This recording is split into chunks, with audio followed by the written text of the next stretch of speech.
असो पांडुरंगा कृपदम नमः दुसरे जण संतांच्या त्यांच्या रूपाशीर्वादाने कधीचा विस्तार बाबाजी सद्गुरूचा असतो का बसलेले सर्व श्रोते मंडळी साधू संतांना साष्टांग प्रणिपात करून कथेला सर्वात कथेचं अनुसंधान कुलबंधू म्हणजे वानरांचा राज्य दैवत असणाऱ्या मुक्तिदाता असणारा सर्वांचं रक्षण करणारा पालन पोषण करणारा असा ज्याच्या नावामध्ये तशी ताकद आहे कपी कुळ उद्धरिले मुक्त केले राक्षसा नाम चांगले चांगले माझे कंठी राहोवरे चांगलं नाम असं असणार भगवंता त्या प्रभू रामचंद्राचा जय जयकार असो तरी आता कथा प्रसंगा पुढे बोलरी नवरस प्रसंगा जेणे कोणी श्रोते अनुभवती महाराजा असं असणारा पुढील कथा असणारा भगवंता तुम्ही असणारा नवरसातून आमच्या मुखातून बोलू घ्या जेणेकरून श्रोते मंडळीला अनुभव कथेचा येईल आणि सुख समाधान कर ऐकून कथेचं वाटण मागील अध्यायी करविले बोलणे मच्छिंद्राचे भूमंडळी शरीरान वीरभद्र मारुनी केला भस्म दानव असं मागच्या ठिकाणी मच्छिंद्रनाथाचं शरीर पृथ्वी तलावर आणलेलं आहे आणि गोरक्षनाथ आणि आग्नेयास्त्राच्या जोरावर वीरभद्राला भस्म करून टाकलेलं आहे तरी आता पुढे कथा वीरभद्र निमाल्या उमाकांता सर्व गुणा दोन्ही चित्ता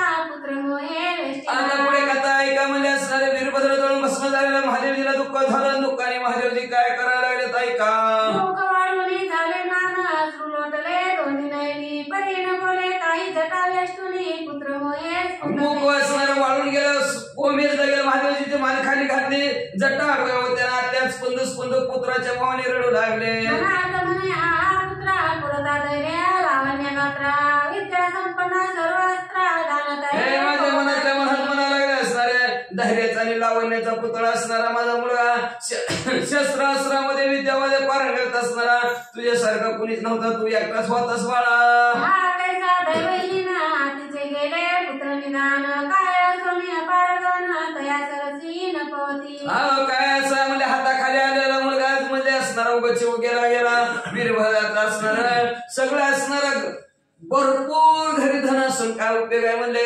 माझा एकुलता एक सोन्यासारखा मुलगाच गेला आता त्या धनाची मुलाची बरोबरी होऊ शकते का म्हणजे काय उपयोग आहे धनाचा हिंदू खगीन सुद्धा पारोड गण सोनिवता देवी वीरभद्रालीन गण सर्वदा एकच चंद्र नसला तर चांदणे किती व्यासून तरी कशा दिसतात म्हणजे तसं सर्व गणात माझा वीरभद्र नाही मला सगळं गण वस दिसू लागले की मयुरा सर्वांगी डोळे परी देखण्याचे मंदावले बुबळे वीरभद्रालीन गण विकळे सर्व माते समोराच्या अंगावर सगळे असणारे डोळत असतात पण एक बी कामाचा नसतंय तसं माझे असणार गण 72 कोटी गण आहेत पण त्याच्यात वीरभद्रच नाही सकाळ तांदूळपणी अंगी मिळवला लावण्य गाणी परी एक ग्राम गेले सांडोनी सकाळी कळती होती मला म्हणजे असणारा सर्व अवयव व्यवस्थित आहेत म्हणजे त्या दिसायला लावण्याचा पुतळा आहे पण नाक नाही नक्तच आहे नाकाहून वाया गेला तसं माझ्या वीरभद्रावरून मला सगळं वाया गेल्यासारखं वाटतंय माझ्या वीरभद्रावीना सकाळी कळती सती गण वीरभद्र माझा प्राण परत्र कैसा तसं माझ्या वीरभद्रा वाचून मला सगळं शून्य शून्य दिसू लागलं माझा वीरभद्र मला कसा सोडून गेला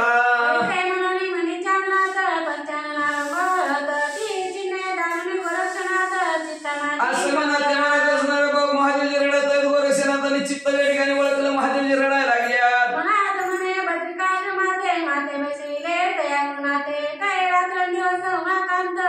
आमच्या गुरुवारी मच्छिंद्रनाथाने मला बद्रिका माझ्या तपश्चर्याला बसवलं माझा रात्रंदिवस सांभाळ कुणी गेला तर त्या महादेवजीने केला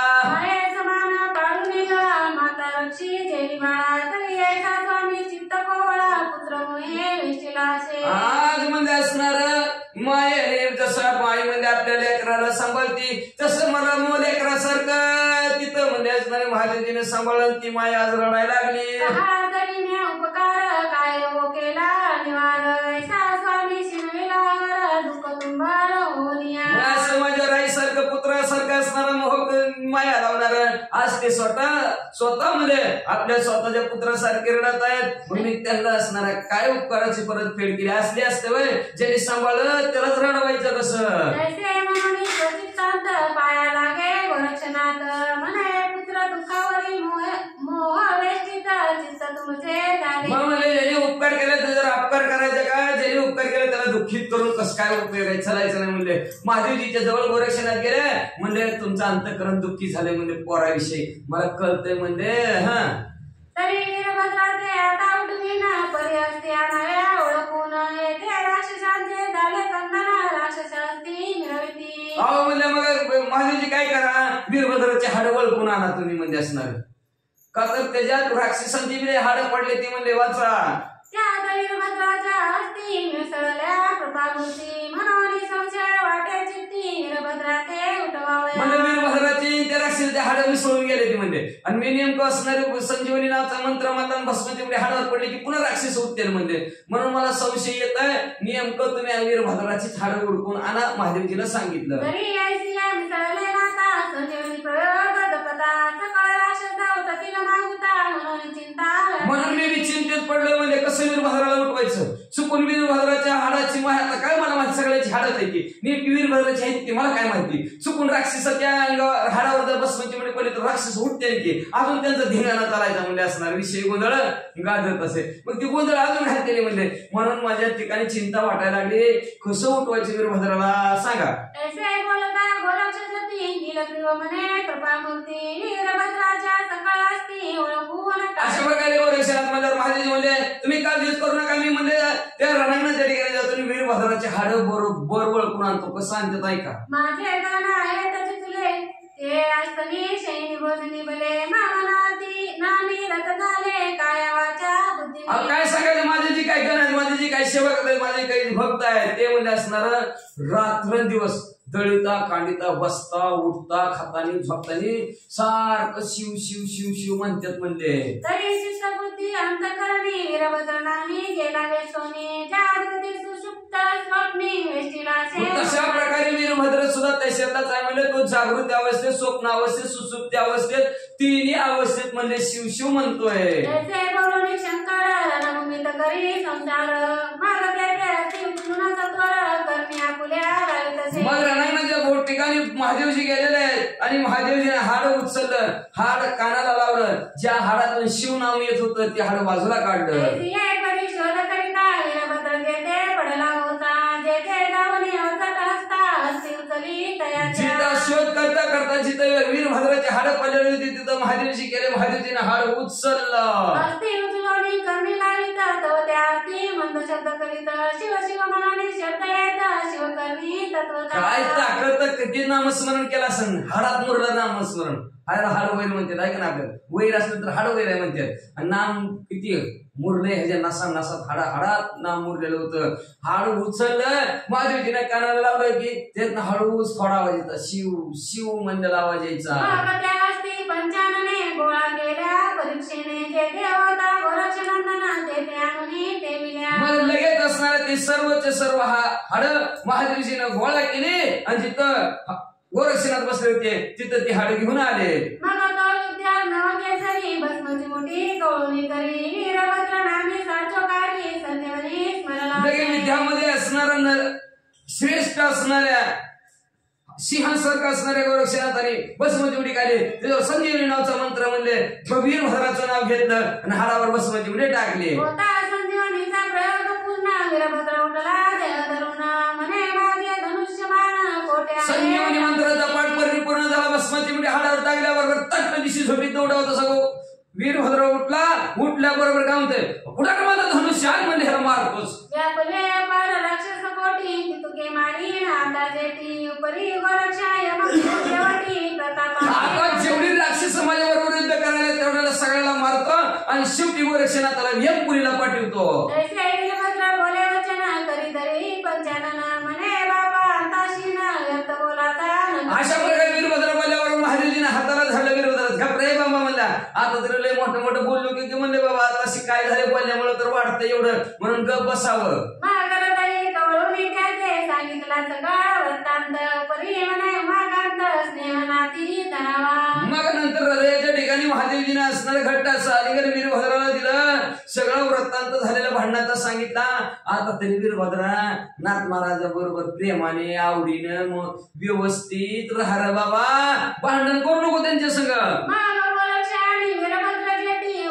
उभयंताची करलेली भेटी परी म्हणे स्नेहपोटी उभयंतानी. मग गोरक्षनाथाने वीरभद्र महाराजाची भेट महादेवजीने घालून दिली. दोघाला बी सांगितलं इथून पुढे एकमेकाविषयी प्रेम राहू द्या, अंत करणार.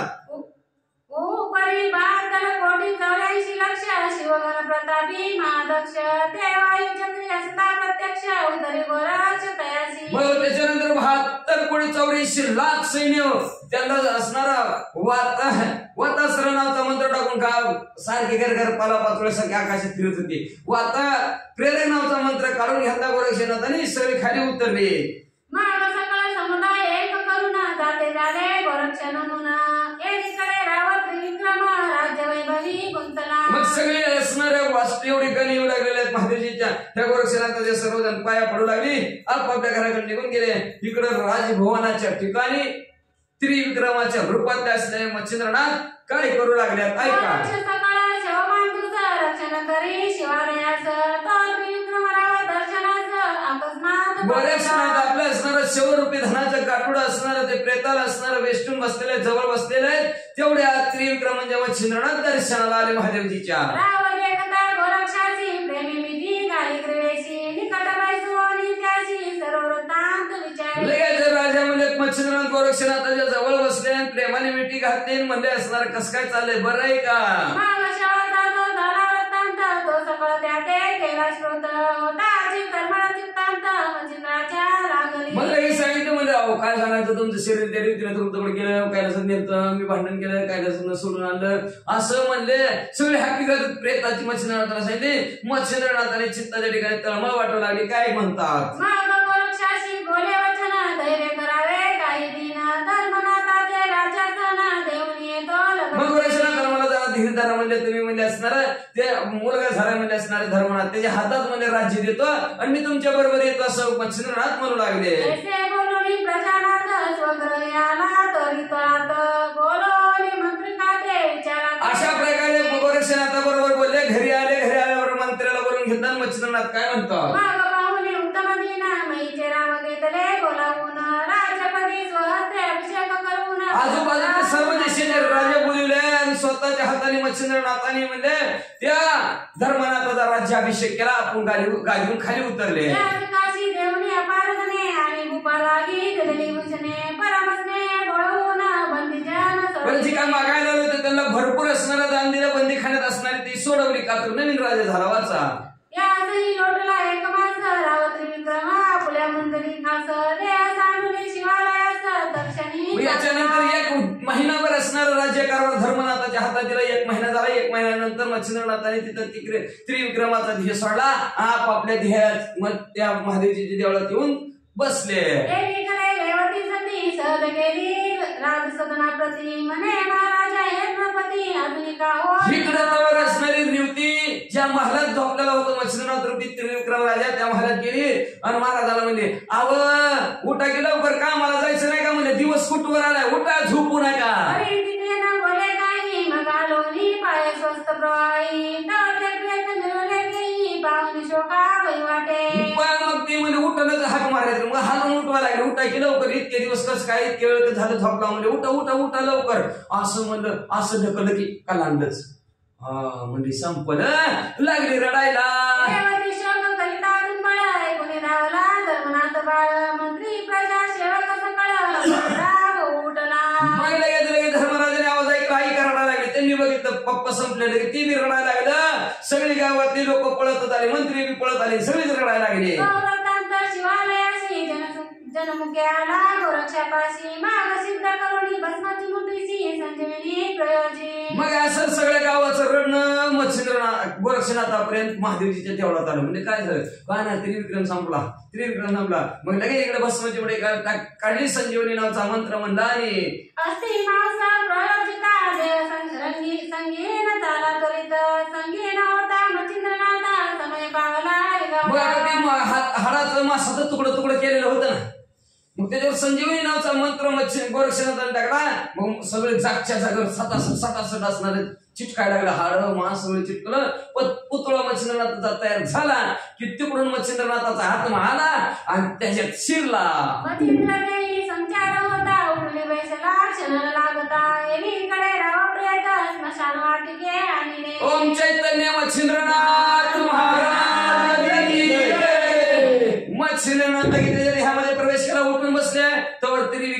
असं पार्थिव देह चौकाच्या खांद्यावर राम नाम सत्य आहे निघालं बसन वाटेकर प्रेतानिले स्मशानी त्रिवर्ग पावया निघाले मुनी तोडे दिने दृष्टी पाहोनी शोधाने विना दयाचा मग प्रेत असणार स्मशान वाटिकेकडे चाललेला आहे मग रक्षणाताने विचार केला चौरंगीनाथ आहेत मच्छिंद्रनाथ आहेत तिघचे तिघ म्हणते चला मातीला हा होई तर आपलं कशाला म्हणते चला त्या राजाच्या मातीला ते राजाच्या मातीला चाललेले आहेत तेवढ्यात रेवती म्हणजे ही ती गजल कुठं आहे ती करुणी रायाचे धन स्नान गेले सकळ धन पनिधन मरद दारुण शोक करी सगळे असणार अंतिम संस्कार राजाचे केला आपापल्या घरी आले आंघोळ केली सगळे त्यांना असणारे आपापल्या कामाला गेले पण धर्मनाथ लईच रडत होता बापाविषयी शोक करी तरी कैसा सोडून प्राणाचा भरवसा लोक पोटीचा नये भासा हरबळत एवढा शोक एवढा रडायला लागला एवढा रोग रडायला लागला की असणारा प्राणाचा उचलून आपटायचं काय डोकं आपटायचं काय हृदय छेती वाढून घ्यायची काय गडबड लावायचं काय जणू काय मरते काय की धर्मनाथ असं रडायला लागला म्हणजे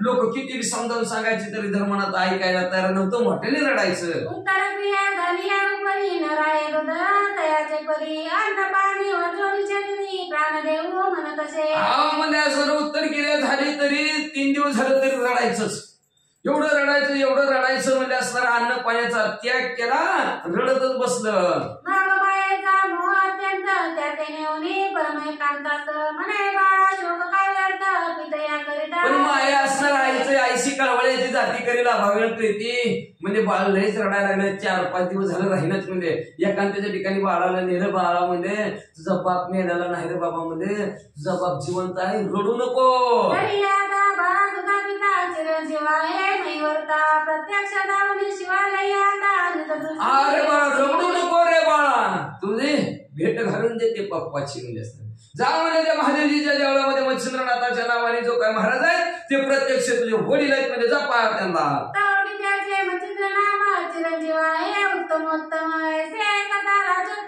पिता कैसा तुझे वडील मच्छिंद्रनाथ चिरंजीव आहेत म्हणजे ते म्हणले मग धर्मनाथ म्हणला अहो कस काय माझे वडील ते म्हणले बरं सांगा माग प्रवेशादी सकाळ वार्ता सांगती झाली निज सुता धर्मराय ऐकून तत्वता दुष्ट झाला मग असणाऱ्या प्रेतामध्ये मच्छिंद्रनाथाने आपला ध्येय महादेवजीच्या देवाला ठेवला तिथून त्यांनी परगाय मंदिराच्या जोरावर स्त्री विक्रम राजाचा ध्येय केला स्त्री राजा विक्रम उठला आणि मग माझ्या बरोबर त्याने असणारा संसार केला मग तुझा जन्म झाला ना अशी सगळी माहिती सांगितली शीघ्र घेऊन कटक बाळ शिवालय आला तिसत्वर बाळे नमुनी नाथ मच्छिंद्र शिविकासनी वाईला मग लगेच आपले काही मंत्री सरदार बरोबर घेतले गेले महादेवजीच्या देवळात गेले मच्छिंद्रनाथाच्या पाया पडून मच्छिंद्रनाथाला पालखी बसून घराकडे आणलं आपल्या राजभवानी सेवा करीत असे प्रीती करून मग तो एक संवत्सर येथे राहुनी पुढे तीर्थात आलेला मग आपल्या घरी आणलं मच्छिंद्रनाथाला 1 वर्षभर राहिलेलं धर्मनाथाने म्हणजे परत मच्छिंद्रनाथ तीर्थयात्रा करण्यासाठी निघून गेले परी धर्मनाथ परमदाला शोकाकुलित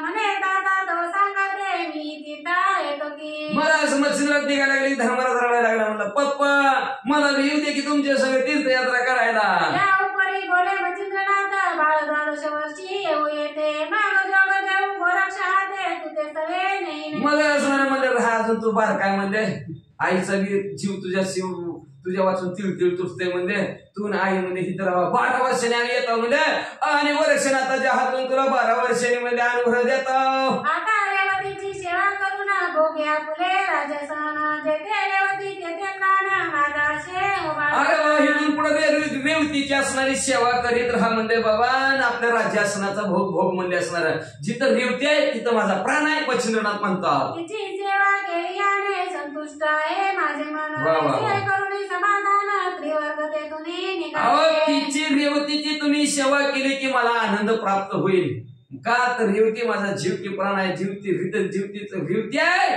तिथं मी आहे असं मच्छिंद्रनाथाने सांगितलं गेलं त्रिविक्रम असणाऱ्या धर्मनाथाला आणि व्यवस्थित राहा व्यवस्थित सांभाळ करायची सेवा कर सांगितलं आणि तीर्थयात्रा करण्यासाठी हे तिघ निघाले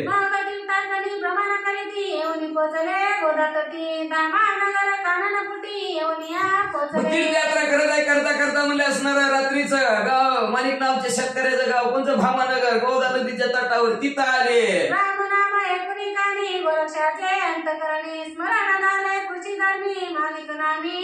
मग म्हणजे कुठल्या गावचं बोर्ड आहे म्हणजे भामानगर थांबा इष्टी थांबवा भामानगर आलं उतरायचे काय इष्टी होती बाई चालतच होती मग म्हणले असणार मग वर्षनाथ म्हणलं कुठलं गाव आहे भामानगर अहो काय सांगतो गुरुवार आहे तुम्हाला या भामानगर मध्ये माणिक नावचा शेतकरी मला गाठ पडला होता सांगा त्याची कहाणी भेटला एकते माग प्रसन्न होता आपल्या चित्ते काही वर्ण घेतो तू अहो काय सांगायचं म्हणजे गुरुवार या गावात आलो ना एक आडमुठ शेतकरी भेटला म्हणजे आडमुठ शेतकरी भेटला म्हणजे आणि मी त्याला काय बी माग म्हणलं तर मागतच नव्हता म्हणजे काय मला त्यांनी भिक्षा देऊन तृप्त केलं होतं पण काय मागणंच घेत नव्हतं बघा म्हणजे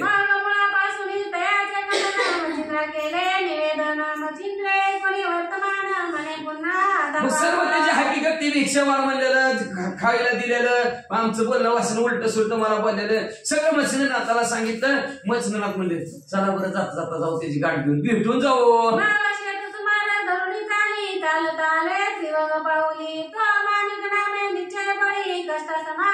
मग असणार चला जाऊ भेटलं म्हणजे तिघं म्हणजे त्याची काय रान होतं का त्या रानाच्या रस्त्याने निघाल्या तर हे रानात पोचले तर वाळलेल्या लाकडासारखं डोक्यावर एकान घेतलेलं तसंच उभं राहिलेलं कालच्या धरणं बघा 12 तास झालं आहे का नाही 12 वर्ष झाली तिथं पण आपल्याला ऐकून 12 तास झालं तरी अजून तिथंच उभं आहे म्हणले वाचरा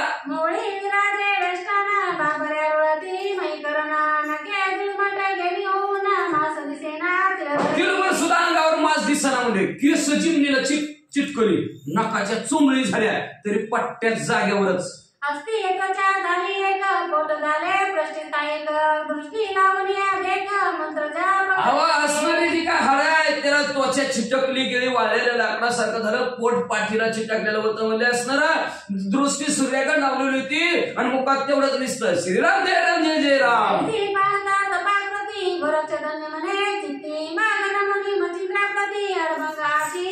अशा प्रकारची तपाची कृती मच्छिंद्रनाथाने गोरक्षनाथाने चौरंगीनाथाने अडभंगनाथाची बघितली गेली गोरक्ष म्हणू लागले काय धन्य धन्य काय तपश्चर्या आहे म्हणजे आणि लगेच मच्छिंद्रनाथाच्या पाया पडले आणि बाबा हीच आहे बघा अडभंग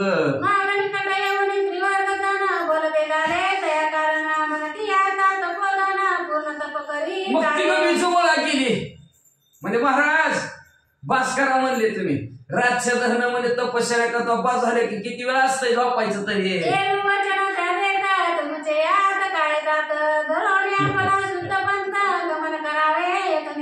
सारखं झोपण्यावरच बोलता म्हणले तुम्ही का झोप नाही म्हणले गप्पा म्हणले उगाच तर का जराच हसलं फिसलं तर जरा ते च्या पेरेल्याच्या वरची ताकद हसल्यावर मिळते बरं का आणि ती मरगळालेच ती झटकून निघून जाते म्हणून असणार थोडासा आपलं बरं का नाही तर तुम्ही पुन्हा तर रागायचा रागायचं नसतं आपलं सरळ असतं मला म्हणजे असणार गोरक्षनाथ म्हणजे असणार बाबा हो काही चाळ बघा तिघं जवळ गेले आणि जवळ म्हणले बोलायला लागले म्हणले ए बस करा की म्हणले तप इतकं तप करायचं असते काय तेव्हा काय म्हणतात माहितीये का आडभंगनाथ ए गप्पा म्हणले कुठं आला म्हणले कशाला मला सांगायला लागला जावा की तुमचं मार्ग तुमचे मार्ग जावा तुम्ही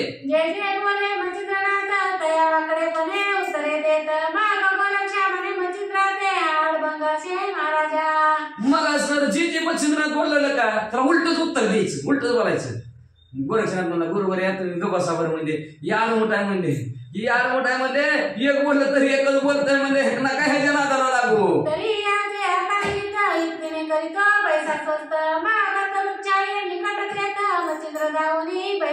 तुम्ही निवांत बसा म्हणजे मी आता ह्याचं हित कल्याण कसं करतो ह्याला सुखी आनंदित कसं करतो तुम्ही बघा म्हणजे एक झाड असणार होतं त्याच्या सावलीला मच्छिंद्रनाथाला आणि चौरंगीनाथाला बसवलं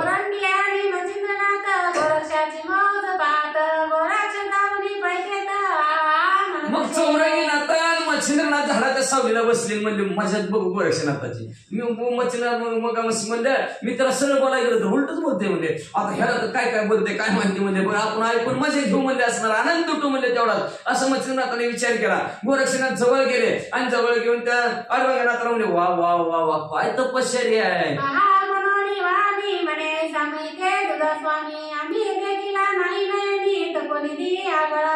उलट्याला बघा कसं बोलायचं असतं बरं का आपण उलट बोलाय की सरळ बोलणार नाही का तर उलट बोलते त्याला तसंच म्हणायला पाहिजे द्या दान द्या म्हणायचं नाही घ्या म्हणायचं मग ध्यानात येत असतं म्हणजे काय का नाही म्हणून द्या म्हणलं तर देत नाही ते घ्या म्हणलं तर घे आवडत नसतं दे म्हणलेलं एकाला, मग त्याला उलट बोलावं लागतं घे, मग ते लगे घेतय आहे का नाही. द्या म्हण त्याला खालच्या खाट्यात पडलेला असावं, त्याला म्हणायचं हात दे रा, ती देते का देत नाही, द्यायची सवय कधी नसती. आणि त्याला म्हणायचं हात घे, लगे घेणार म्हणून बरं येणार, दे म्हणल्याने देणार नाही, घ्या सवय लागलेली असते. आणि तशा प्रकारचे म्हणजे असणारा आपल्या गावातील असणाऱ्या अमोल अंकुश गात ह्या असणाऱ्या नाथ भक्तांनी आपल्या ह्या महाप्रसाद कथेची सांगता त्यानिमित्त असणारा महाप्रसाद आहे, त्या महाप्रसादासाठी 200 रुपये देणगी दिलेले आहे. धन्यवाद असं अशा प्रकारे म्हणजे हा म्हणू लागलेला आहे. म्हणू लागला असणारा अहो तुमच्यासारखा दुसरा स्वामीच बघितला नाही, मालकच ह्या जगात बघितला नाही म्हणजे कसली असली तपश्चर्या आगळी वेगळीच करता म्हणजे तुम्ही. पृथ्वी पाहिली आहे समस्त पर्यायचा तपोनाथ देखील नाही. अहो समुद्राला अंकित पृथ्वी बघितली पण असला तप करणारा माणूस माझ्या डोळ्याने अजून कधी बघितलाच नाही. गोरक्षणात म्हणत्या तरी स्वामी योगमुनी याचा अनुग्रह घ्यावा कोणी, गुरुदारी यायचा प्राणी दैव पार मिळत तर असला योगी मालक आणि याचा अनुग्रह कुणीतरी घ्यावा बाबा म्हणला. असला गुरु लई नशिबाने भेटतो म्हणजे कवाच कुणाला मिळत नाही. लय भारी गुरु आहे बाबा ही. गुरु करावा पण प्रज्ञावंत महाराजा. तर आता जसं असेल तसं असेल गोरक्षनाथ म्हणजे ह्याला आपला गुरुच करून घ्यावं म्हणून असणारा चित्ताच्या ठिकाणी काय म्हणतात असणार बघा. म्हणे स्वामी कृपा करून माझा अनुग्रही गुरु होऊन बोलले कोण भंग म्हणे तयाशी. स्वामी तुम्हाला हजार तर तुमच्या पाया पडतो, माझ्यावर कृपा करावं म्हणजे माझ्यावर कृपा करा, मला अनुग्रह द्या आणि माझं गुरु व्हा किंवा तुम्ही म्हणला. कोण म्हणलं गोरक्षनाथ म्हणजे. आता आडमंगनात काय उत्तर देतात ऐका. बेटा एवढा थोरताला देव काल नाही याला, गुरु करू म्हणतो आम्हाला मूर्खपणी आगळा. बेटा एवढा झालास म्हणजे अजून गुरु नाही तुला म्हणजे, अक्कल आहे का नाही म्हणजे तुला म्हणजे. गुरु होऊन म्हणतो म्हणजे आम्हाला म्हणजे तुझ्यासारखा मूर्ख माणूसच जगात कुणी बघितला नाही असं गोरक्षनाथाला ते आडवंगनात म्हणू लागला. गुरु करू पावशी तरी तुझी का बेट्यावर नाशी मजशी ऐसे म्हणता स्वकर्माची दयामुखी लावित असे. मला गुरु करायला बसलास म्हणजे अरे तूच हो की म्हणजे माझा गुरु म्हणले असणार. माझा का होईना बेट्या म्हणला तो गुरु असं म्हणल्याबरोबर लगेच मुंडका हातात गोरक्षनाथाने धरला गेला आणि काळात लगेच बीज मंत्र सांगितला. संज्ञान मंत्र ब्रह्मखानी परम कृपे कर्मी कुंकुनी सनात केला कानापाशी गोरक्षनाथ लगेच असणारा बीज मंत्र सांगितल्या बरोबर कृपेने कान फुंकले गेले, फुंकल्याबरोबर अनाथ होता आता सनात झाला. मंत्र पडता कर्णकुटी त्रैलोक्याची आली दृष्टी स्थावर जंगम एकखाटी ब्रह्मरूप वाचले. कानात मंत्र पडल्याबरोबर स्थावर पृथ्वी तलावरचं जंगम सर्व असं आकाशात जिकडे बघल तिकडे ब्रह्ममय दृष्टी झाली, जिकडे बघल तिकडे राम दिसू लागलं. सकळ ज्ञान झाला बृहस्पती समान माग सांडून आपले तपसाधन गोरक्ष चरणी लागला. मला असणारा अर्थार्थी सगळं ज्ञान प्राप्त झालं, अज्ञान संपले झालं. देवतांचे गुरु बृहस्पती सारखं ज्ञान डोक्यात एवढा उजेड पडला गेला. तपश्चर्या सोडली, या डोक्यावरचं टाकून दिलं गोरक्षनाथाच्या पाया पडला. माग गोरक्ष भस्म शक्ती प्रयोग मुनी बाळी चर्ची सांग तेने करून सर्वांग शक्तिवान. गोरक्षनाथाने भस्माची मुठी खाली भस्माची मिळतीवर म्हणजे असणार शक्तीचा प्रयोग रूपी असणारे मंत्र म्हणले गेल्या. भस्माची मुठी कपाळाला लावल्याबरोबर पैलवानासारखं लगे फुगलं वाचा.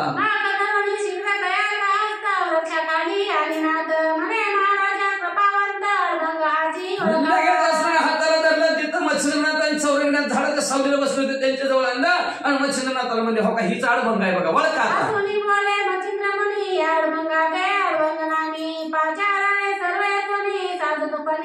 हसले मच्छिंद्रनाथ म्हणजे हेतून पुढे म्हणजे ह्याला साधूपणा आणि आडभंगच नाव ठेवा म्हणजे ह्याचं नावच आडभंगनाथ ठेवा म्हणजे.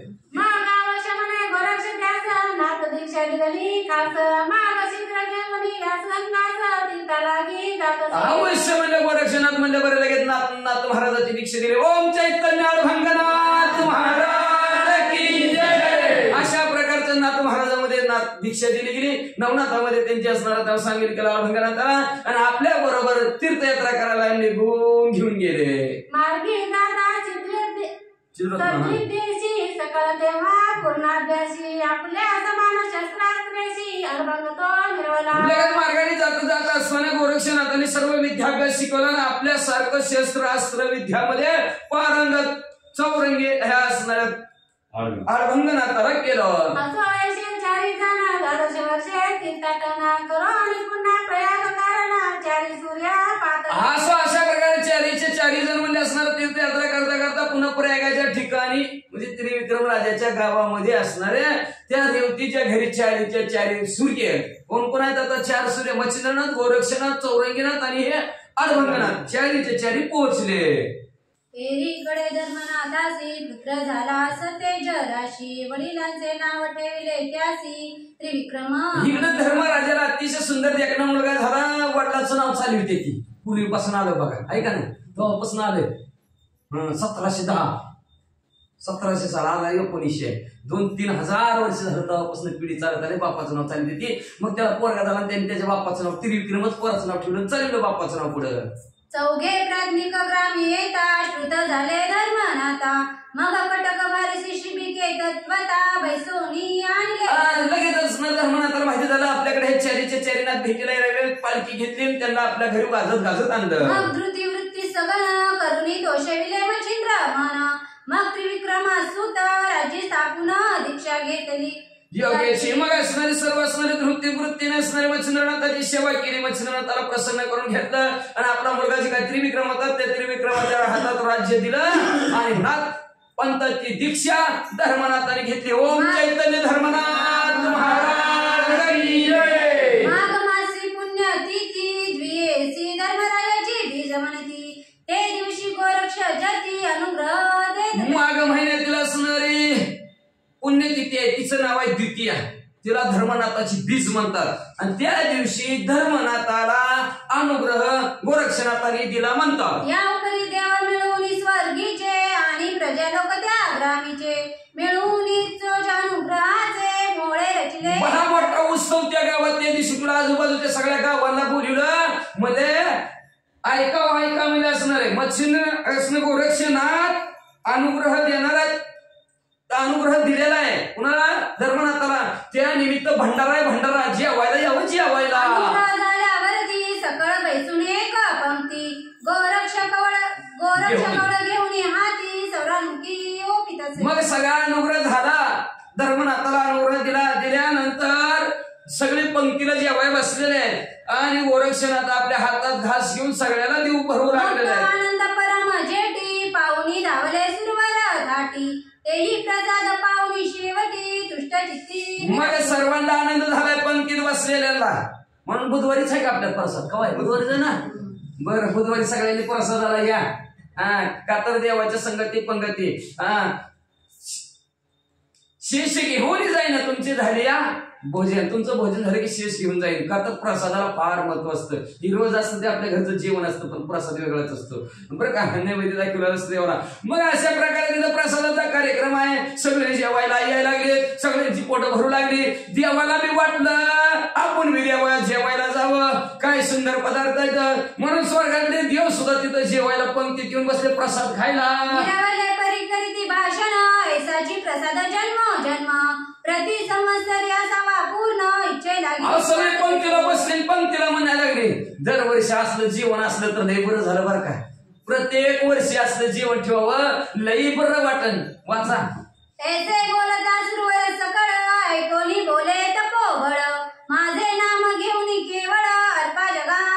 अशा प्रकारचं देव बोललं दरवर्षी खायला असलं तर लय बरं झालं.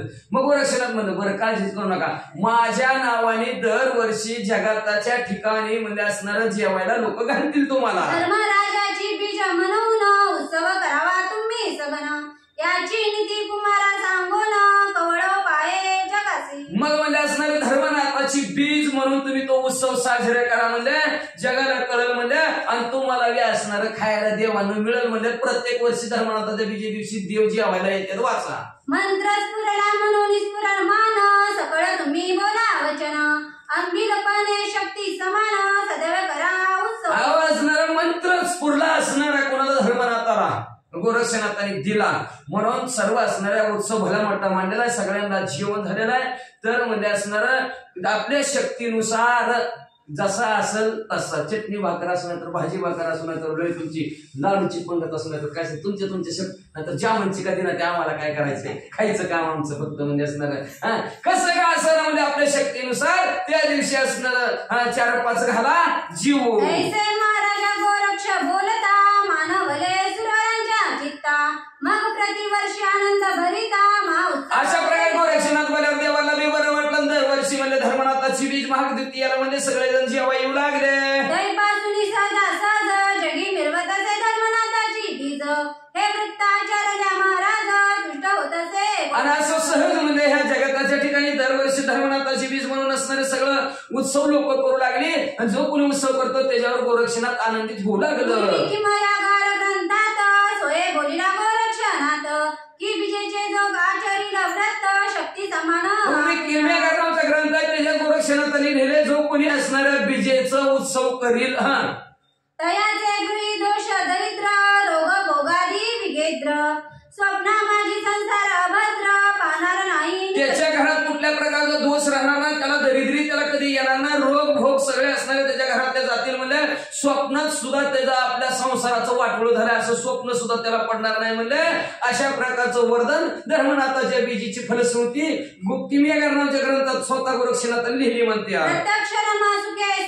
सुरगणी त्या गृही होईल गृहवासिनी, मग दोष दरिद्र तया अवनी स्पर्शावया. प्रत्यक्ष असणारी लक्ष्मी माता त्या घरात वास्तव्य करेल, आनंदाने वास्तव्य करेल. म्हणजे मग ती लक्ष्मीने जर घरात वास्तव्य केलं तर त्या घराला काय कमी आहे का, काहीच कमी पडणार नाही. म्हणजे सगळे दोष दरिद्री धन भरपूर प्राप्त होईल. असं महात्म्य वदावे किती ते प्राप्तिक पावेल सुख संपत्ती, जैसी कामनावे दिले चित्ती तोची अर्थ पावे. असं किती असणार त्या धर्मनाथाच्या बीजेचं महत्व सांगावं. जी इच्छा मनात धरून तुम्ही धर्मनाथाची बीज करताल ती इच्छा तुमची पूर्ण होईल. ऐसा गोरक्षतया कारण बोलिला आहे मूळ ग्रंथी वचन, तैसे येथे केले लेखन विश्वासाते. अशा प्रकारे गोरक्षनाथांनी स्वतः मुखातून बोललेला आहे. त्यांच्या किमेगार नावाच्या त्यांच्या ग्रंथात लिहिलेलं आहे. म्हणजे तर विश्वास धरा आणि एकदा तरी धर्मनाथाची बीज करून बघा, नाही तुमची इच्छा पूर्ण झाली तर वाचा. असं तेथे महोत्साह करून धर्मनाथा नाथ दीक्षा देऊन, ते दोन्ही निघाले 5 जन नरदाशुल ते का. मग असं तिथं असणार. आता त्याला अनुभव आहे, ज्यांनी घातले असेल त्याला अनुभव आहे का नाही काकू? हाय बघ मनात इच्छा पूर्ण होणार धर्मनाथाची बीज घातल्यावर. नवनाथ महाराजाचं असं प्रकट आहे का, तर ते नवनाथ महाराज असणारे नाथ महाराजाचं आहे. ती कुणाची ती दया असणारी करतो मान्यता करतो ताकद आहे त्यांच्याकडे. ती ताकदीनुसार इच्छा पूर्ण प्रकटच करतात म्हणजे पूर्णच करतात. म्हणजे असं अशा प्रकारे धर्मनाथाला त्या दिवशी अनुग्रह दिला गेला.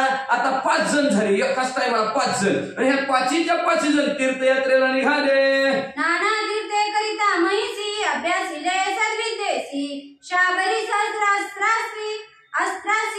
नाना तीर्थक्षेत्राच्या ठिकाणी 5 जण गेलेले. चालता असणाऱ्या गोरक्षनाथांनी या धर्मनाथाला शाही शस्त्र 18 पुराण 4 वेद शस्त्र अस्त्र शाबरी विद्या सगळं सांगितलं. मग शेवटी बद्रिकाश्रमी जाऊन दृश्य केला उमारमन, धर्मनाथ तया स्वाधीन तपा लागी. शेवटी बद्रिकाश्रमाच्या ठिकाणी गेले, महादेवजीचं दर्शन घेतलं. महादेवजीला सांगितलं बाई धर्मनाथाला तपश्चर्याला आम्ही बसवा लागलं, ह्याच्याकडे ध्यान ठेवा. 12 वर्षाचा केला नेम तपा बैसला नाथ धर्म, एरू ते तुम्ही 4 जण तीर्थ लागी असणार. महादेवजीच्या हातात दिलं. महादेवजीला सांगितलं 12 वर्ष आम्ही नियम केला म्हणजे 12 वर्ष येणार. आणि अभंगनाथाला धर्मनाथाला सांगितलं तू इथं व्यवस्थित 12 वर्ष तपश्चर्या कर, 12 वर्षांनी आम्ही तुझ्या भेटीला येतो. 12 संवत्सर तीर्थे करून पुन्हा पाहिला बद्रिकाश्रम, मग तेथे मावदे अति दुर्गम बद्रिकाश्रमी नियम करून गेला. बघता चालता बोलता तीर्थयात्रा करता 12 वर्ष बी झाली. 12 वर्षांनी बद्रिकाश्रमाच्या ठिकाणी हे 4 चौघ आले. धर्मनाथाच्या असणाऱ्या त्या तपश्चर्याचं उद्यापन केलं आणि भलं मोठं पुन्हा जेवणाचा कार्यक्रम. सकळ देव सुरवरांसहित पाचारुनी घेतले तेथ, मावंदे झाल्या पूर्ण वराते देऊनी देव. सगळ्या देवासना 33 कोटी देवांना बोलवलं, घेतलं. सगळ्यांचा आशीर्वाद माऊंड झाल्यावर गेला.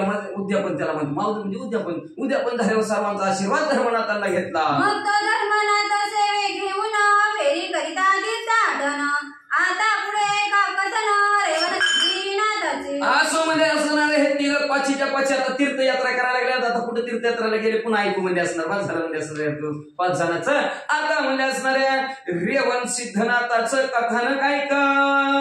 पूर्वी 88 सहस्र ऋषी झाले आहेत विधिवीर्यासी, तयाची समेरेत महिसी रेवागिरी पडेली. ऐका म्हणजे पूर्वेचं असणारे कथन आहे. रेवणनाथाचं असणार, पूर्वी असणार काय झालं, ब्रह्मदेवच असणार, ब्रह्मदेव आणि त्यावेळी असणार ब्रह्मदेवाचं असणार वीर्य पतन झालं. पृथ्वी तलावर असणार रेवा नदीचा तीर आहे, त्या रेवा नदीच्या तीरामध्ये पडलं. रेवा तिरी तेही रेवेत, रेत पडले अकस्मात, चमस नारायण संचार करून त्यात देहद्वारे मिरवला. मग असं म्हणजे असणाऱ्या रेवा नदीच्या तीरावर रेवेत वाढवत असणारा ते रेत पडलं आणि चमस नारायणाने त्याच्यात मध्ये असणारा संचार केला. नवनारायणातील चमस नारायण त्याच्यात असणारा संचार गुपचूप केला आणि रेवा नदीच्या असणारा देह तिथं असणाऱ्या त्या हरळीमध्ये हळूहळू वाढू लागला. बालतनु अति सुकुमार, बालार्थ किरणी मनोहर, पुकरडा डोळे मविवर, हे ठे म्हणून कुंडलीवर हरिठ्ठल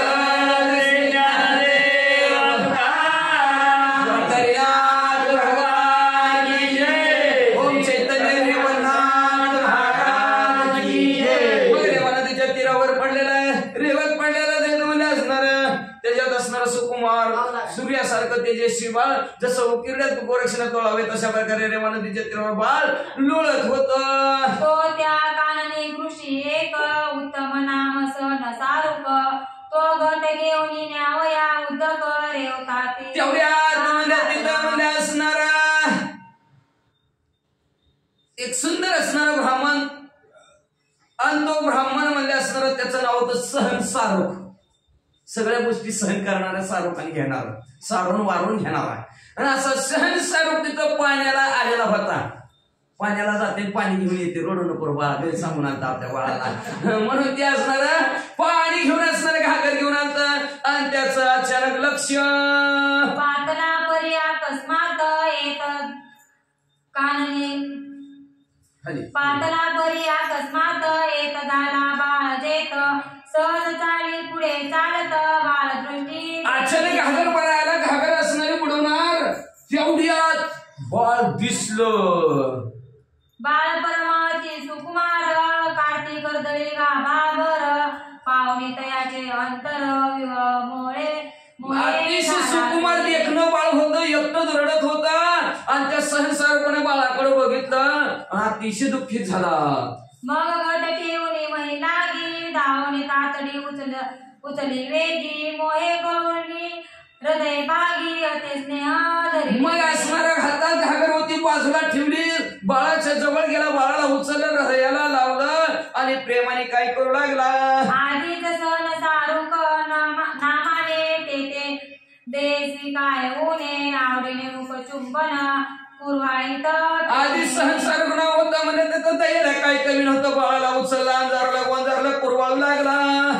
मग रिक्त गट वरून आडी, ग्रामात आला वृषा पाडी, सदनी प्रवेशून आवडी कांते लागी बोल. मग अतिशय आनंद झाला. आनंदाच्या भरामध्ये गाव घरी आला, घरी राहताना बायकोला काय सांगू लागला. मने जीव लगे आजीचा दिन, माते झाला धातू हेम, तरी शिवल ते लागे ध्रुम, कुंभार परी मिरवला. मला मारा जागा असणार जीव लगे ऐक म्हणजे असणारा आज सोन्याचा दिन अमृत पाहला, नाम उच्चारित रूपे प्रगट पै झाला. सोन्याचा दिवस उगवला म्हणजे असणार आपल्याला म्हणजे असणार एक सुंदर असणाऱ्या वंशाची वेल सापडावी, तशा प्रकारे आपल्याला मुलगा सापडला. सहज गेलो उदकाते रेवा तिरी वाळवंटीत, आपणा ऐश्वर्य दिला सूत वंशावळी मिरवया. अहो म्हणजे असणारा शुभकामना रूपी वृक्ष असावा, ती वृक्ष आज आपल्या घरात फुललेला म्हणजे सहज म्हणजे नदीवर पाणी आणायला गेलो होतो तर रेवा नदीच्या तीरावर वाळवंटात म्हणजे आपल्याला ही म्हणजे ईश्वराने बाळ दिला आपला वंश वाढवण्यासाठी.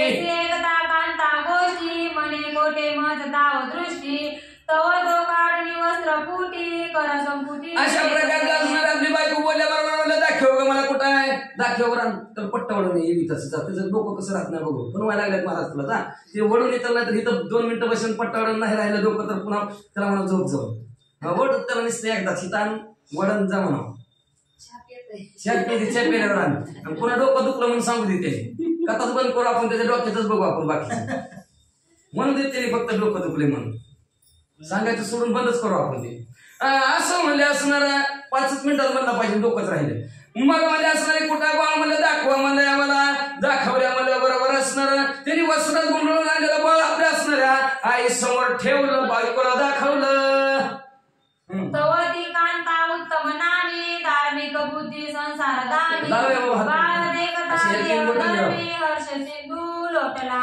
मग म्हणजे असणार जेव्हा ते असणारा उत्तम नावाची बायको होती धार्मिक बुद्धीची होती म्हणजे असणार संसारामध्ये असणार धार्मिक होती बाळाला पाहिलं आणि अतिशय आनंद तिच्या अंतःकरणाच्या ठिकाणी झाला जैसा पूर्ण चंद्र दृष्टी दृश्य होता उदय पोटी आनंद बरोनी तोय पोटी तोय दाटी उचंबला जेव्हा असं आपलं मुलगा डोळ्याने बघितला एवढा आनंद झाला आनंद भरत झाला जसं समुद्राला लाट यावी तसं तिच्या अंतःकरणाच्या ठिकाणी लाटा निर्माण झाल्या ही दरिद्रियाची माणूस होय दर्शन मग तयाचा आनंद वर्णिल कोण देवी उत्तम मनोधर्म आनंद दरी आधी आधी दरिद्रीनं पिळून घ्यावा त्याला धनाचं गाठोडं सापडावं त्याला जसा आनंद व्हावा तसं मुलाला बघून आनंद झाला बाळ धरून हृदय संपुटी चुंबन घेते स्नेहाचे पोटी मग तेल उदकी नानुनी शेवटी हृदयाला बाळाला झालं बाळाला स्नेहात असणारा पाना पाजला गेला मग असणारा तेलाने आणि पाण्याने नाव घातलं बाळाला पाण्यात टाकलं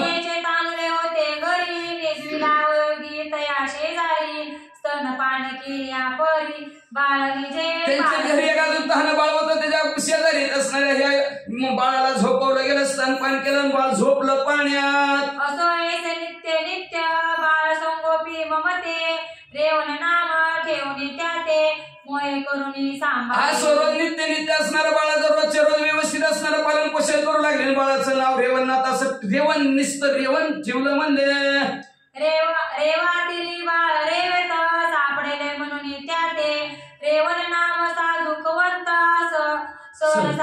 रेवण नदीच्या तीरावर असणारं बाळ रेवेत वाळू सापडलं म्हणून त्या बाळाचं राव रेवण असं संसार ब्राह्मणाने ठेवलं असो रेवण नानियांचे संगोपन करिता वेता पालन ऐसे लोटता बहुजीन प्रपंच रेवणनाथाच्या नावाने जे असणारं बाळाचं रेवण बसला करे रेवण झोपला करे असं रेवण नावाने दोघं आवाज टाकू लागलेले आहेत असं कित्येक दिवस संपलं प्रपंच करीत असताना द्वादश सस्वरा प्रपंच चरहाटी कृषी कर्म विद्या पाठी पूर्ण झाला आऊता जेठी पित्याहुनी मग असणारा 12 वर्ष झाली बघता बघता वडील शेतकरी होतं त्या कुळव हाणायचं ती बी वडिलाबरोबर राहणार जायचं ती बी असणारं कुळव नांगरण फिगरण सगळं काम करू लागले नांगर बरोबर पाळी पेरण काक पक्षादी करी रक्षण ऐसा कृषी कर्मी निपुपन रेवण नाथ असं मग असणारं नांगरायचं कसं पाळी कशी मारायची म्हणजे असणारं पेरायचं कसं असणारं पाखरं राखायची कसं हे सगळे काम रानात रेवणनाथ करू लागले तो कोणे के दिवशी उठली मागले प्रहरनिशी वृषभ सोडणी कान नासी चारोयासी मग एके दिवशी मध्ये असणारा बैल घेतलेले एक बैल पुढे एक बैल महाग मध्ये कासरा धरलेला आहे पहाट बैल दुपारी पुढे धरायचा नांगरायचे पेरायचे म्हणून सकाळ बैल चारून आणावं लागतात म्हणून पहाट बैल चारायला निघाले चांदणे पडले असे सुदृढ दृश्य होत असे महीची वाट सुदृढपणे गोचर वाट चक्षुत त्या दिवशी असणार आकाशात पौर्णिमेचा चंद्रही होता चांदणं पडलेलं होतं त्याच्यामुळे दिवस असल्यासारखं वाटत होतं आणि अशा म्हणजे चांदण्याच्या उजाडात बैल घेऊन निघालेले आहेत दादा म्हणून वर्षभा पाठी हाकीत चालला आहे जेठी तो अनुसया शक्ती रत्ना वाटी पुढे झाले अकस्मात हाय सर्जा हर राजा चल रे माझ्या दादा असं बैलाला म्हणत म्हणत चाललं होतं एक तास काहीतरी बोलावं लागतं ना वाटतंय काय का नाही मग पहिलं काय म्हणते ते एकटं चाललं की काही मध्ये चालतंय मग लाव जी रे माझ्या राजा सर्जा म्हणत चाललेला आहे तेवढ्याच त्याच वाटणं अनुसयाच्या पोटी जन्माला रत्न दत्तात्रय महाराज त्याच वाटणे निघालेलं होतं परी तो महाराजा त्रिनंदन पवन वेगे तयाचे गमन नेमिले ठाई करून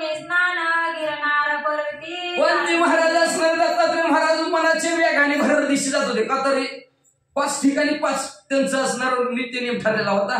स्नान करून म्हणले गिरनार पर्वताकडे, काशीच्या ठिकाणी स्नान केलं होतं गंगेचं आणि गिरनार पर्वताकडे फास्ट चालले होते. पायी खडा सुशोभित एक अंचलांगी शोभत शुभ्र गोपीन विराजित कंठकंठा पायात असणाऱ्या खडावा सुशोभित गोप्या म्हणजे एक अंचल असणार भगवी कपडे अंगावर शोभून दिसत होती म्हणजे असणार आणि एवढंच नाही म्हणजे कंठाच्या ठिकाणी रुद्राक्षाची माळ शोभून दिसत होती. मोळी वेचल्या सती जटा दाढी विचारंग पेंगटा सकळ ज्ञानेंद्रिया वरिष्ठा कांती असणारे डोक्यावर बधा मोठे असणारे जटा होत्या म्हणजे असणारे दाढी विषय असणारे सुंदर होत्या म्हणजे असणार एवढंच नव ज्ञानियांचा राजा महागुरु रावा असा ज्ञानियांचा वरिष्ठ राजा असणारे दत्तात्रय महाराज सोन्यासारखे चमकत होते. ऐसा महाराजा त्रिनंदन जो त्रितय देवांचा अवतार पूर्ण अतिलग बगे करीत गमना पुढील नेम अशा प्रकारे असणारा दत्तात्रय महाराज आपला असणारा 3 देवाचा अवतार असणारा ब्रह्म विष्णू महेशाचा अवतार असणारा दत्तात्रय महाराज आपला आपला नियम करून त्या मार्गाने निघालेले होते. तो मार्गावरी अकस्मात वृषभ गमना देखत वृषभाडले वननाथ दृष्टी नाही आत. मग त्याच मार्गावर जात होते दत्तात्रय महाराज आणि नेमकं पुढे एक बैल मागे एक पडेल मधीच रेवणनाथ होते. मग मधलं माणूस कसं दिसेल दत्तात्रय महाराजाला? मधलं माणूस दिसलंच नाही. मानवगती तेने देखुन पुढे आला त्रिनंदन सहज स्थिती वृषभा मागुन पावले ठेवी चालवला. मग असणार ते पहिलं दिसले रस्त्यात म्हणून असणार आता हळू चालावं म्हणलं दत्तात्रय महाराज म्हणून मानवाच्या वेगाने हळू हळू हळू चालत आहेत. तर मागचा बैल तो सर्व मागील वृषभ पूर्ण शरीरे मिरवे शैल्यपण तयाड नाथ रेवण बाळतनू चालत. तर सर्व मागचा बैल होता, पुढे एक होता, मध्ये असणारा रेवणनाथ हळू हळू असणार चालत होते. तो वृषभ मागे येत दत्त वृषभ बुजवणी पुढे पळत मागे अंतरता रेवणनाथ तयावरी दत्त. मला असणार महागून दत्त येत आहेत ते पायी खडावा गरजेती खडावा गरजेला खडावाचा आवाज आला की बैल बुजलाच. बैल बुजलं की आता माहिती आहे उसाळे हाणणार बैलाने हांडे उसाळे हांडे बैल तिकडे गेला तर कोण दिसतं पण पुढे आता रेवणनाथ लगेच दत्तात्रय महाराजाची रेवणनाथाची धडकच झाली. उभय देही कान पाणी ऐक्य झाली देह धरणी परिस्पर्श होता अंतकरणी ज्ञानदीप दोघांची असणारी धडक झाली हृदयाला हृदय आदळलं स्पर्श झाला. निस्त दत्तात्रय महाराजांचा स्पर्श रेवणनाथाला झालं. आज्ञान संपलं आणि ज्ञानाचा दीपच अंतकरणाच्या ठिकाणचा उजाळला. विमूढपणी कृषी कर्मात अज्ञान सर्व परिवर्तत सदा वेदने अरण्यात बुद्धिपणे. मला काय विचारायला म्हणजे मला एवढा मोठा मनुष्य देह प्राप्त झालेला आहे आणि काय करीत बसलं तर रानातच काम करीत बसलोय मी म्हणजे अज्ञानासारखंच राहतं रानगट्टी माणूस म्हणजे मी म्हणजे असणार सदा अरण्यातच राहायचं सदा त्या रानातच बसायचं म्हणजे आणि बुद्धी नसल्यासारखं आहे का नाही. शेतकरी कालचा कसा आडमुठ होता मगाचा तसं आडमुठ्यासारखंच बसायचं म्हणजे काय करावं. परी दत्तात्रयाचा स्पर्श होता पूर्वज माते झाला देखता चित्ती मने मी मयूर असता कवन स्थिती. जेव्हा 3 देवांचा दत्तात्रय महाराजांचा स्पर्श मला झाला त्यावेळेस आठवलं मी कोण आहे, मागचे जन्मी कोण होतो, मी कशासाठी ह्या पृथ्वी तलावर आलोय, मला कशाला देवाने पाठवले. देवे दिला देह भजना हो म्हणता भजन करण्यासाठी दिला देवाने देह पण आम्ही भजनातच घालवायला लागलो आहे का नाही. खाण्यासाठी जगावं का जगण्यासाठी खावं हेच कळा नाही गेलं. असू दे म्हणले. मग म्हणले कळलं आपल्याला देवाने देह कशासाठी दिलं आहे. आपण म्हणले कोण होतो म्हणले आणि म्हणले ह्या पृथ्वी तलावर म्हणले काय स्थितीत पडला म्हणले आपल्याला कोण वळका नाही सुद्धा म्हणले. पूर्वीचा नारायण प्रकाम प्रारंभ प्रत्येक चमस नाम आईशा सुरी कुशी कर्म येते करीत बैसलो. मागचे जे मी कोण होतो ते कळालं लगेच.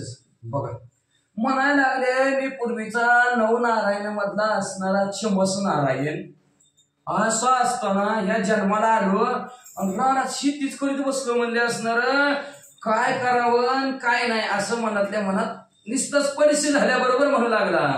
वंद असता ती लोकात आता कोणी वैकीला माते सदा काल निजामरता कामी प्रपंच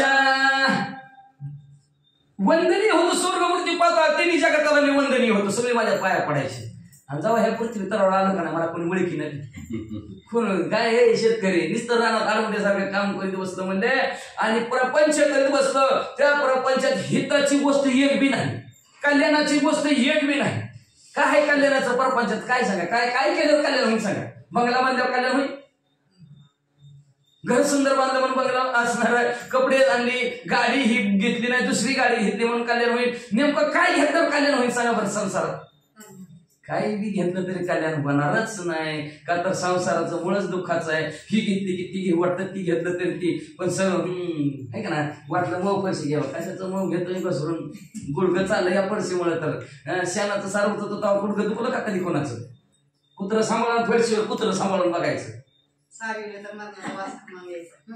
कुत्र असंच पाय म्हणतात मग आपल्याला तसंच व्हायला लागलं की तसंच व्हायला लागलं आता तर संपलं आता तर जरा जमिनीवर पाय टाकायतरी कुठेतरी भेटत होतो आता जमीन मी संपली जिथं जाईल तिथं सिमेंटच्याच वस्ती अवघड झालं जमिनीवर पाय टाकायची शिल्लकच राहिलं जमीनच राहिना गेली कुठं असणारे आणि रानात गेलं तर बिगर चप्पळाचं चलतच नाही ती माणसं खडा बी पोचून देणार ती त्याच्यामुळे लय अवघड झालं माणसाचं त्याच्यामुळे हे असले गुडघेदुखी अंगदुखी पायदुखी कार्यक्रम चालू झालेले ते मग म्हणजे असणार मी चमसणार नव्हतो पण म्हणजे ज्याचं कधी कधीच हित होत नाही अशा प्रपंचात मी अडकलो आईचे देई झाली ज्ञान माग शब्द धरून राहे मौन वारी धडक पैसे नंदना कोण तू आईसा पुछतसे असं देहाला ज्ञान झालं मी माग कोण होतो थोड्या वेळ गप्पच बसले शांत राहिले ना मागचं ध्यान झाल्यावर शांत राहिले तेवढ्यात दत्तात्रय महाराज धडकलेले होते धडकलेले दत्तात्रय महाराजाला मध्ये कोण आहेस तू कोण तू आईसे पुसता दत्त काही दादाला प्राणी पास मरे महाराज या देहांत अंशाचे दत्तात्रय महाराज कोण आहेत म्हणल्याबरोबर ते रेवणात उठले दत्तात्रय महाराजांच्या पाया पडले आणि दत्तात्रय महाराजांना मला विचारता कोण आहे आपण म्हणलं का कोण आहे पण रंग आता आहे का नाही काय नाव सांगितलं या देहामध्ये तुमचाच अंश मम अंश जीवलोके आपण सगळे त्या भगवंताचे अंश आहेत तसं ती रेवणनदीमध्ये ही म्हणजे देह तुमच्याच अंश ह्या देहाच्या ठिकाणी असं दत्तात्रय महाराजाला सांगू लागले तुमचे देवाचे अंश परिसत्व गुणी जो महापुरुष तो विद्यते प्रपंच देहास परम कष्ट तुमच्या देहामध्ये 3 देवाचा अंश आहे म्हणतात त्याच्यातला शुद्ध सत्वगुणी विष्णूचा जो अंश आहे तो विष्णूचा अंश म्हणजे मी आहे मी पण तीच आहे पण ह्या प्रपंचात आलो नाही ती काम करायला लागलो आणि प्रपंच गुंतलो क्षमोदयास उदित कराची महापुरुष सनात करून या देहास महिलागी समाधान करा आणि काय करा महाराज म्हणजे असणार मला असणार सणात करून टाका म्हणजे तुम्ही म्हणजे असणार का तर म्हणजे असणार ह्या पृथ्वी तर मला कोणी सुद्धा ओळखी नाही काय किंमत नाही नुसतं बाप सकाळी उठवतय बैल सोडतय जांभर एवढं बैल बांधून येईन कुळवण नांगरण काय नुसतं शेतात काम करून करून काटाळून गेलो बघा ऐसे म्हणून चरणी मावळी आलत प्रेम करुणी माने मज सनात केल्या वाचुनी कदान सोडी तुम्हाते सुद्धा पाय दाबून धरलं दत्तात्रय महाराजांचं आणि दत्तात्रय महाराजांना म्हणला तुम्ही माझ्यावर कृपा केल्याशिवाय तुम्ही मला सनात केल्याशिवाय अनाथ म्हणजेच कुणी नाही सनात म्हणजे कोणतरी मालक आहे घ्यायला आता म्हणजेच गुरु आहे मग असणारा सनात केल्याशिवाय तुमचं पाय सोडणार नाही असं पाय धरलं ऐसे मधुनी वाघवटी श्रोदळपणी देता मिठी पारी आदर प्रेम पोटी दत्त जेठी मीरा मग म्हणजे घट्टाचं पाय झालं मिठीच मारली पायाला म्हणजे तुम्ही आशीर्वाद दिल्याशिवाय तुम्ही असणार मला सनात केल्याशिवाय जायचंच नाही मी तुम्हाला सोडणारच नाही असं म्हणजे दत्तात्रय महाराजांच्या अंतःकरणामध्ये काय झालं याचा पावनी भक्ती आधार श्रोदळपणी निश्चय पर माग कमंडून ठेवून महावीरा बवळी करा आणि अशा प्रकारचं भक्ती आदर असा पाहिजे भक्ती आदर आपलं जोपर्यंत पाय सोडितच नाही तिथपर्यंत कशाचा कोण पाय धरणं आता अवघड परिस्थिती झाली मग असणारा भक्ती आणि आदर पाहून दत्तात्रय महाराजांनी आपल्या हातातला कमंडलू खाली ठेवला आणि कृपेचा हात म्हणजे रेवणनाथाच्या डोक्यावर ठेवला. खाली घालून हात उठविला रेवणनाथ मनात मने हासनाथ पूर्वीचा मग घट्ट भेटी झालेली होती. कपाळाला हात लावला दत्तात्रय महाराजांनी आणि रेवणनाथाला उचललं आणि मनात मनात म्हणायला लागले ही तर पूर्वीचाच म्हणजे सणात आहे की हा नवा माझी आसे एक नाथ पाहिली अवतार वंदिक चमनारायण प्रतापार्क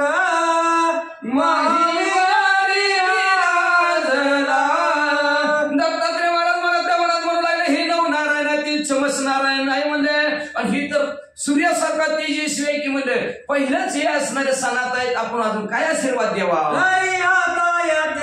सणात करुणी वाढवा नाथ पंत कृपे ठेवून मवळी हस्त केला अंकित आपुला.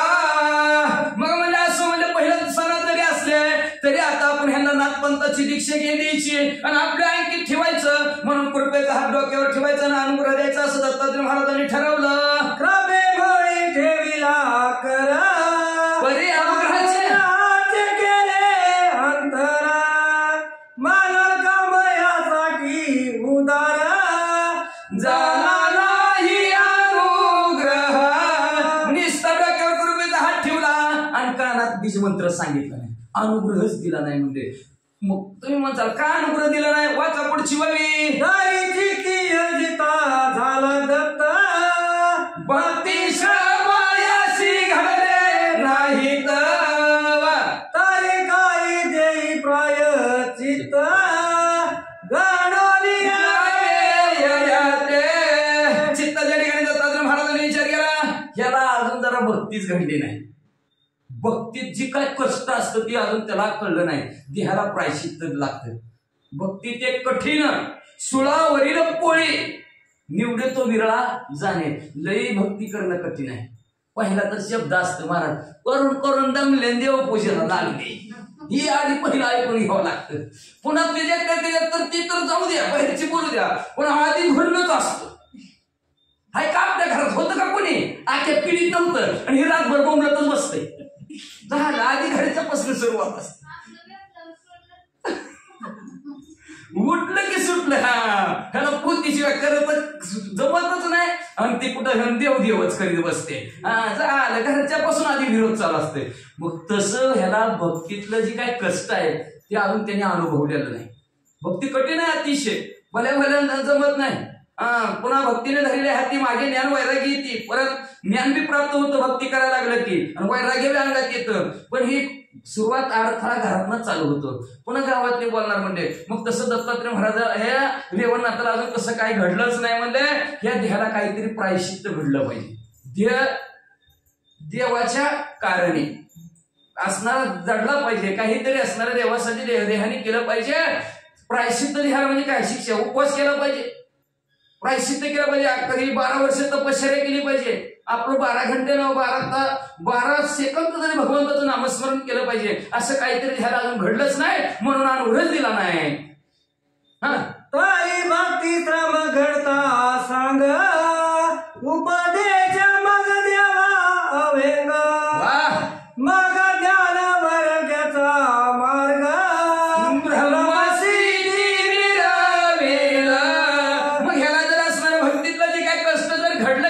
चांगलं जर झालं तर मग लगेचच ह्याला मध्ये असणारा आपण उपदेश करावा. उपदेश आत्म्याच्या जवळ जाणं ह्याला म्हणायचं उपदेश. आत्मा कशाला म्हणावं ह्याच्या विषयीची माहिती ह्याला म्हणायचं उपदेश.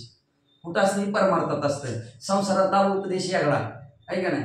संसारात सांगणं माणसाचं हे असं करण तसं करण ही उपदेश. संसाराचा उपदेशाने माणसं मार खाते कटाळच तर मार खाते. कसं सांगायचं नको पुन्हा सांगतो अजून कधी तर उशीर होते. मग म्हणजे असणारा उपदेश असणारा परमात्मा श्रेष्ठ आहे. म्हणजे आत्म्याजवळ जाणे ह्याला उपदेश करणं म्हणतात. मग उपदेश द्यावा. मग असणारा उपदेश जर दिला तर भक्ती प्रफुल्लित होईल. भक्ती प्रफुल्लित झाली की ज्ञान प्राप्त होईल.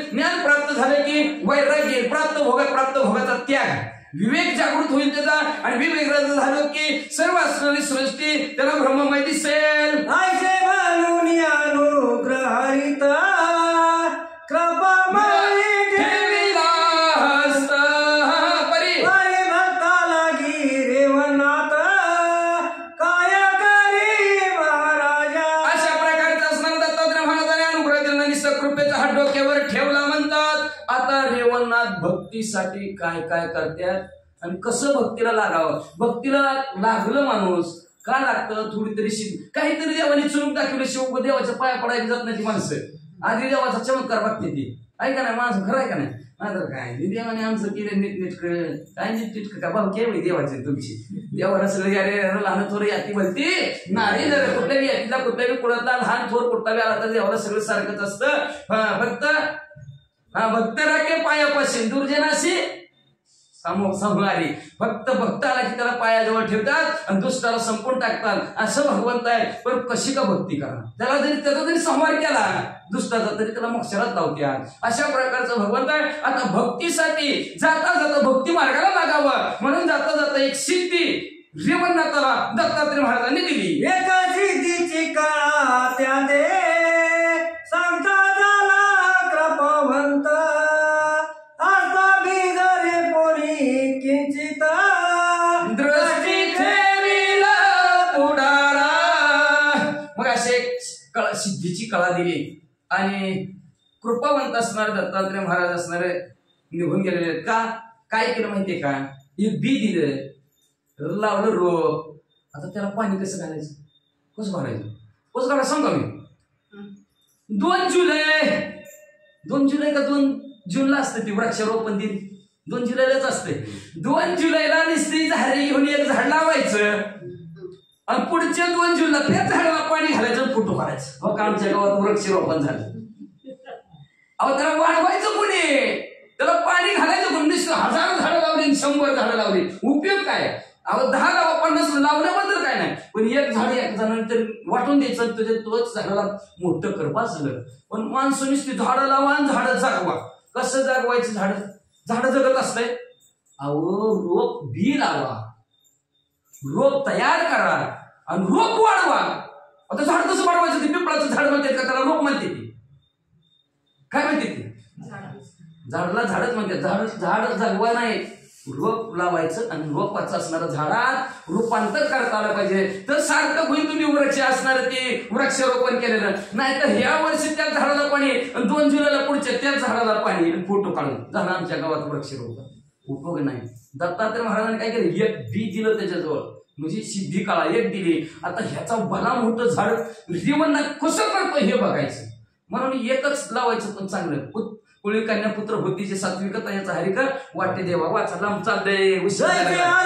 देऊनी धन पिता मीरा व्यवसाया कारण बरं मग दयाचे पुढे चांगुलपणा निज दृष्टी पाहतसे. नर्मदा ही 1 लाख रुपये पाचला हातेल टाक, टाकलं हातेल लाख रुपयात. मग का त्याच्या तार दगा लहानाचं काय पप्पानी असं आहे का, 2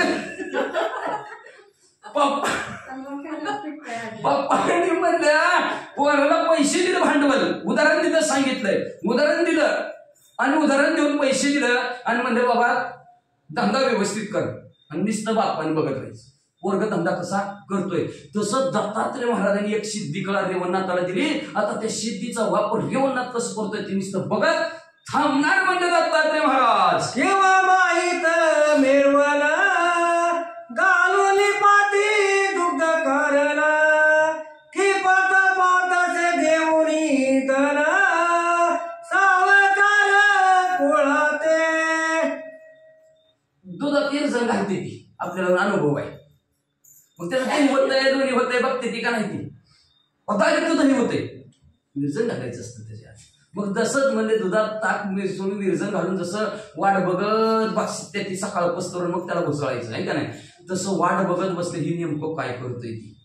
एवढंच नाही म्हणजे असणार जी सावकार असतंय ती पद बघूनच पैसे देते की का कुणाला देते ती सावकार माघारी करेल का नाही तर बुडेल की धंदा त्याचा मग म्हणजे असणारा जसं म्हणजे पद बघून सावकार पैसे एखाद्याला उसणं द्यावं तशा प्रकारची त्याची परिस्थिती बघून रेवणनाथाला एक सिद्धी दत्तात्रय महाराजांनी दिली आणि आता दत्तात्रय महाराज बघू लागले काय करते ती निष्ठी करतोय का निष्ठेने करतोय वाचा शास्त्रे करून महिमान सिद्धीचे सांगून तुष्ट केले तयाचे मला प्रज्ञावंते अतिशय प्रज्ञावंत ज्ञान असताना महाराजांनी म्हणलं असं आपल्या 6000 अंशाने करून म्हणजे महिमान नावची सिद्धी अष्टमहासिद्धी त्याच्यात ती महिमान नावची सिद्धी आहे ती महिमान नावची सिद्धीचा मंत्र दत्तात्रय महाराजांनी रेवणनाथाला दिला प्राप्त रेवण झाला आनंद भरित नाग प्रेमे नमुने अनुस्वयांत बोलविले मग ते काळ असणारे प्रसिद्ध असणारे रेवणनाथाला प्राप्त झाल्यानंतर रेवणनाथ आनंद झाले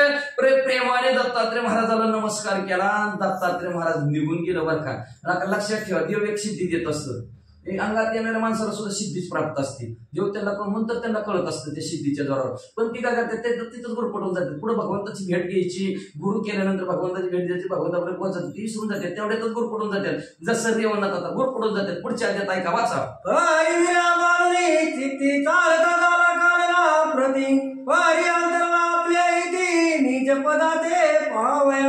बघा काय नाही झाली पुढची वेळी तशीच म्हणजे असणार काय झालं म्हणजे असणार दत्तात्रय महाराज असणार चालून आला होता देव आपल्या घरी त्याने एक सिद्धी दिली त्याच्यातच आनंदी झाला मग असणार त्याने काय करायला पाहिजे मनातली इच्छा आहे का नाही हित करून घ्यायला पाहिजे होतं कल्याण करायला पाहिजे होतं आचार्य पदाला जायचं होतं दत्तात्रय महाराजाच्या हातून म्हणजे पण म्हणजे असणार आपलं जिथून आला तिथं समरस व्हायला पाहिजे होतं पण ते अंतर पडला त्याच्यात दत्तात्रय महाराज त्या सिद्धीच्या जरावर पाठवणूक केली आता एकटंच राहिलं काय करू लागलं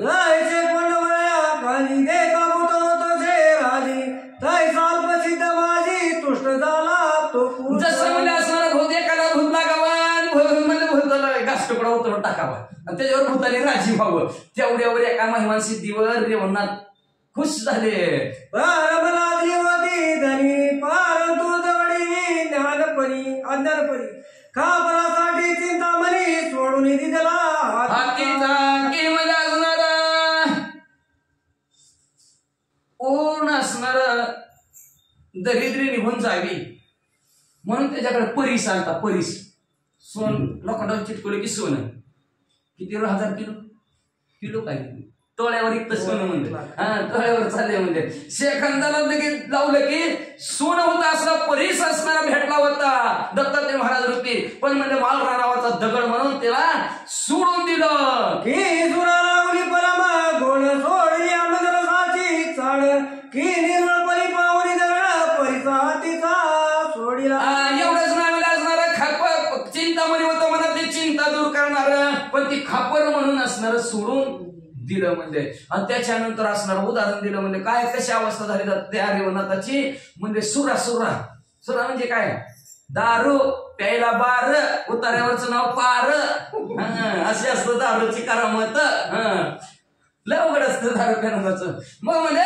दारूमय असणार काय झालं म्हणजे अमृत रूपी दत्तात्रय महाराज आले होतं पण त्यांना लावलं महागारी द्वार म्हणून आणि दारू जवळ घेतली आणि एवढंच नाही म्हणजे असं दुसरं उदाहरण देऊन सांगू लागलेलं आहेत मला ग्रंथकर्त्या निर्मळ असा परीस नावचा दगड आधी मागे सांगितलं 3 दगड होता परीस आणि पण त्याला वाटलं कुठला तर माळ रानावरचा गोटाच आहे की म्हणून जसं त्याला झुगारून द्यावा तसं म्हणजे दत्तात्रय महाराजांना पाठवणूक केली देवी प्रत्यक्ष नाथ रेवण बोला प्रसिद्धी प्रदे करुणा सिद्धी बुद्धी आंद्री नंदन हातीचा सोडीला नावे अशा प्रकारचा असणारा प्रत्यक्ष रेवणनाथाचं घडलं एका सिद्धीला भुलला आणि सिद्धी लावी येडे पिसे सिद्धी माणसाला येडे पिसे केल्याशिवाय राहत नाही आता सिद्धीला माणूस काय करेल सांगता येत नाही आमच्या एका महाराजाला सिद्धी प्राप्त झाली होती बरं का अशीच नाथ महाराजांची सिद्धी प्राप्त झाली ती घरी आला आणि घरी आल्याबरोबर म्हणजे असणारा माझी बायको सोन्याची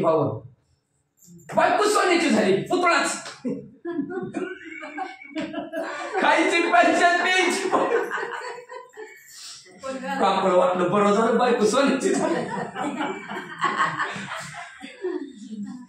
थोडी काढून खायची अरे पण मागचं पुढचं खायचं प्यायचं कसली पंचायत आहे म्हणले ते सगळं राहिलं की काम म्हणले त्याचीच झालं म्हणले ते असणार म्हणून म्हणलं असणार सिद्धी माणसाला येडं पिस केल्याशिवाय राहत नाही सिद्धी ही वाईट आहे म्हणून सिद्धीत भुलू नये माणसाने जी प्राप्त करून घ्यायचं तिकडे जायला पाहिजे ही सिद्धीतच भुललं आणि भुलल्यामुळे दत्तात्रय महाराज त्यांच्यापासून अंतरले गेले सिद्धी बुद्धीचं दैवत असणारे दत्तात्रय महाराज आहेत ते म्हणले असणारे हातून निसटून गेले असो आईची संप्रदाय युक्ती निस्पृह पातळा पुढे तेथील कथा होईल श्रोती पुढील अध्यायी ऐकावी असं म्हणले असणार अशा प्रकारचा असणारा संप्रदायाची युक्ती आहे कुठलाही संप्रदाय असू दे आता आपला संप्रदाय काय गाळवट लागून त्याला त्याचं ती परीक्षा बी गुरुची शिष्याची गुरु घेत नाहीत आल्या काय बीज मंत्र द्या म्हणलं की लगेच कानात बीज मंत्र त्यांचा दाक्षिणा नारळ झाला फिक्स त्याला आधी बघा दत्तात्रय महाराजांनी लगेच दिला का अनुग्रह नाही दिला त्याला कष्ट घडलं पाहिजे भक्ती काय आहे ती माहिती पाहिली पाहिजे गळ्यात माळ घातल्यानंतर आपण कुणाचं झालो ही कळायचं डोरलं झाल्यावर त्याच्या मताने राहता का नाही मग माळ घातल्या कुणाच्या मताने राहायला पाहिजे राहायला पाहिजे का नाही त्याचं घालायचं त्याच्या नावाचं वागवायचं आणि त्याच्यासारखं नाही वागवायचं म्हणजे काय उपयोग आहे त्याच म्हणून ती भक्तीतल्या असणारी कसोटी पाहिला पाहिजे आधी आणि मग अनुग्रह द्यायला पाहिजे नाहीतर आपल्या त्याच दिवशी माळ घालते ती त्याच दिवशी अनुग्रह देते ती आणि पुढच्या वर्षी पुढच्या अखंड हरिनाम सप्त्यात कशाला मतदानाचं वार आलं की निम्या अर्ध्याच्या तर खुटीला